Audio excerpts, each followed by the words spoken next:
വാർത്തകളിലേക്ക് വിശദമായി. കാട്ടാന ആക്രമണത്തിൽ കൊല്ലപ്പെട്ട കുറുവ ദ്വീപിലെ താൽക്കാലിക ജീവനക്കാരൻ പാക്കം സ്വദേശി പോളിന്റെ സംസ്കാരം ഇന്ന്. കോഴിക്കോട് നിന്നും മൃതദേഹം വയനാട്ടിലെത്തിച്ചു.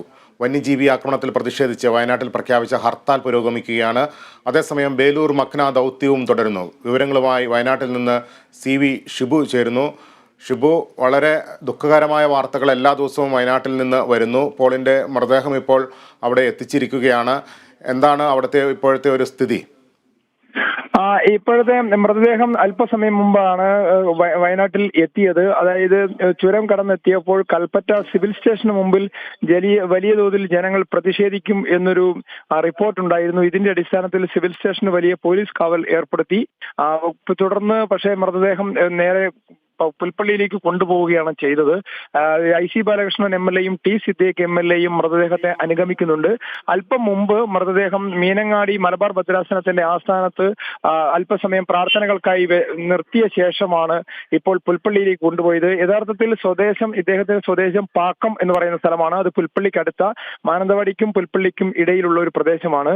മൃതദേഹം വീട്ടിലേക്ക് കൊണ്ടുപോകും എന്നായിരുന്നു ഇതുവരെയുള്ള അറിയിപ്പ്. ആദ്യം അതിനുള്ള സജ്ജീകരണങ്ങളെല്ലാം അവിടെ ചെയ്തിരുന്നു. വീട്ടിലെത്തിയ ശേഷം സംസ്കാര ശുശ്രൂഷകൾ ചടങ്ങുകൾ തീരുമാനിക്കാം എന്നായിരുന്നു ഇതുവരെയുള്ള നിലപാട്. പക്ഷേ ഇപ്പോൾ അവിടെ വലിയൊരു പ്രതിഷേധം നടക്കുന്നുണ്ടായിരുന്നു പുൽപ്പള്ളിയിൽ. ഈ പ്രതിഷേധക്കാർ മൃതദേഹം പുൽപ്പള്ളിയിലേക്ക് കൊണ്ടുപോകണമെന്ന് ആവശ്യപ്പെട്ടിട്ടുണ്ട് എന്നാണ് അറിയുന്നത്.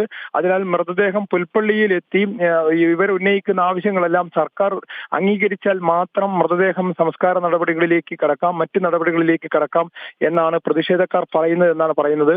അതുകൊണ്ട് MLA-മാർ രണ്ടുപേരും നിലപാട് വ്യക്തമാക്കിയിട്ടില്ല. അവർ ഇപ്പോൾ മൃതദേഹത്തെ അനുഗമിക്കുകയാണ് ചെയ്യുന്നത്. അതിനാൽ ചിലപ്പോൾ പ്രതിഷേധക്കാർ ആവശ്യപ്പെടുന്നതനുസരിച്ച് പുൽപ്പള്ളിയിലേക്ക് മൃതദേഹം കൊണ്ടുപോകാനിടയുണ്ട്. അതല്ലെങ്കിൽ MLA-മാർ നേരത്തെ പറഞ്ഞതുപോലെ പാക്കത്തെ വീട്ടിലേക്ക് കൊണ്ടുപോകാനിടയുണ്ട്. വരും മിനിറ്റുകളിൽ മാത്രമാണ് നമുക്ക് എന്താണ് സംഭവിക്കുക എന്ന് പറയാൻ കഴിയുകയുള്ളൂ.